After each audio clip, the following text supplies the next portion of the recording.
Welcome to the podcast summary of South Park. South Park started as a scrappy little cutout cartoon and somehow turned into one of the defining pop culture machines of the last few decades. What makes it interesting isn't just the shock value, it's the mix of real-time satire, a very specific anti-sanctimony streak, constant fights over censorship, and a weirdly durable ability to leave phrases and ideas rattling around in the culture long after the episode ends. And underneath all the profanity and chaos, there's a clearer philosophy than the show sometimes gets credit for.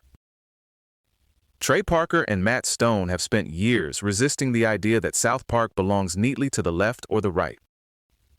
Their target, more than any party label, is the person or institution that feels entitled to tell everyone else how to live, speak, or think.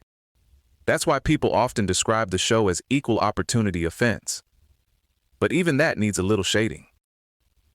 Parker and Stone have said they especially enjoy going after liberal orthodoxies and that kind of polished cultural condescension toward middle America.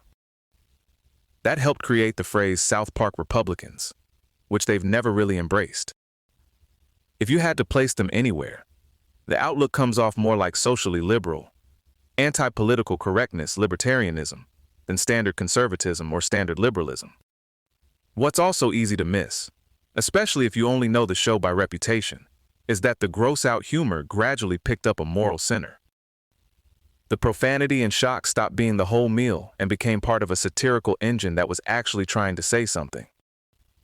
Even the kids, who can be spectacularly cruel, are often framed with a kind of innocence or sweetness underneath it all. That contrast is a big part of why the show lasts longer than a one-note outrage machine should. A huge part of South Park's identity is the production schedule, which is borderline absurd. Episodes are usually made in about a week, sometimes in 3 or 4 days, with a staff of roughly 70 people pulling it off. That speed let the show react to current events faster than almost anything else in scripted television. It referenced the Elian Gonzalez border raid within 4 days, Barack Obama's 2008 election win within 24 hours, and the Terri Schiavo controversy less than 12 hours before her death. That's not just a technical flex. Parker and Stone have said the deadline itself makes the writing funnier because it forces spontaneity. So South Park could behave like a topical political commentary show while still being somehow an animated sitcom about foul-mouthed elementary school kids. The fact that they sustained that pace for years makes the one missed deadline stand out. It finally happened in October 2013, when a power outage shut things down. Honestly, if you're going to miss for the first time, an actual power outage is a pretty respectable excuse. The whole thing began with 2 stop-motion shorts in the 1990s called The Spirit of Christmas, made with construction paper cutouts. The second one, Jesus vs. Santa, spread online early enough to count as one of the first viral internet videos, back when that still felt like magic instead of a daily nuisance. That short directly led to the series. Fox was interested, but there was a problem. The network refused to accept Mr. Hanky, the talking stool character. Parker and Stone decided that if Mr. Hanky was the deal breaker, then Fox was the deal breaker too. They moved to Comedy Central instead, and Parker has said he also worried MTV would turn the idea into a kids' show, which would have been a truly cursed outcome. The original pilot took 3 months to make using physical cutout animation. Later, the show switched to computer animation, but very deliberately kept that homemade jerky look. That became part of the signature, using digital tools to make something look gloriously low-tech, and doing it fast enough to keep up with the news cycle. South Park didn't just become a hit show.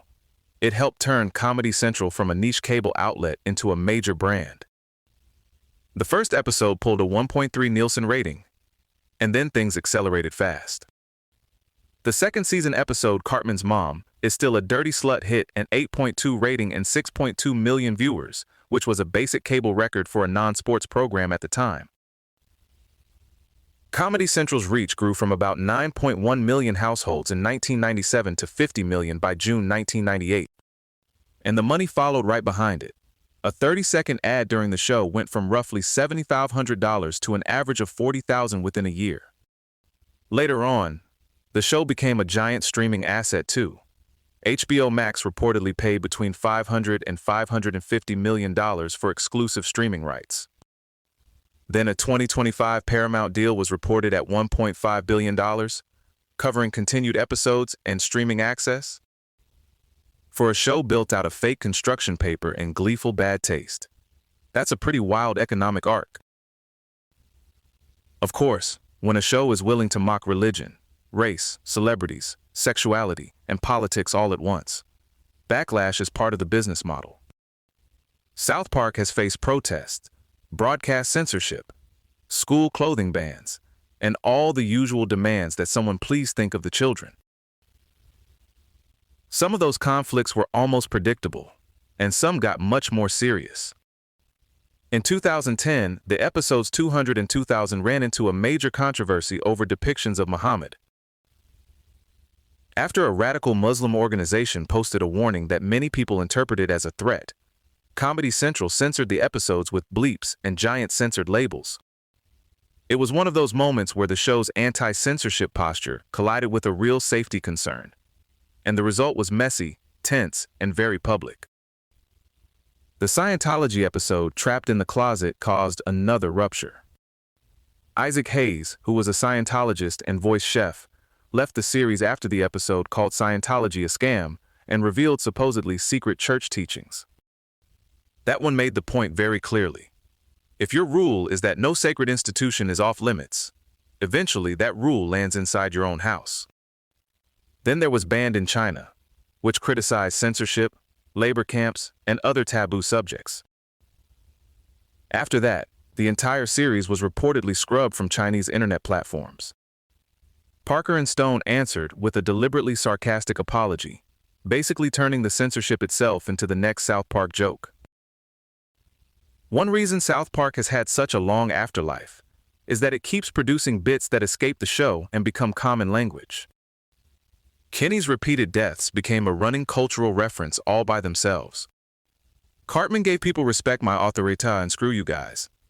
I'm going home, both of which traveled far beyond the series. The Underpants Gnome's business plan might be the cleanest example of the show's staying power. Phase 1. Collect underpants. Phase 3. Profit. Missing. Phase 2. That became a ready-made way to describe any economic or political scheme with a giant hole in the middle. Same with the Chewbacca defense, which the show introduced as a ridiculous legal argument meant to confuse people instead of addressing the actual issue. That phrase ended up getting used by criminologists, forensic scientists, and political commentators, which is a pretty amazing career path for a joke about Return of the Jedi. The cultural reach even wandered into biology. Researchers named fruit fly genes KEP1 and Tweak after Kenny and Tweak because the mutations reminded them of those characters' fates or behavior. That's when you know a show has really embedded itself. It's not just on TV anymore, it's in the lab notes. South Park's legacy is bigger than outrage, and honestly bigger than its crudest jokes. It found a way to be fast, abrasive, weirdly principled, and culturally sticky all at once, which is not a combination many shows can manage. And for a series that began with paper cutouts and a talking piece of poop, it's had an awfully long shadow. This episode was generated by Podkey. Create your own at podkey.fm. Podkey.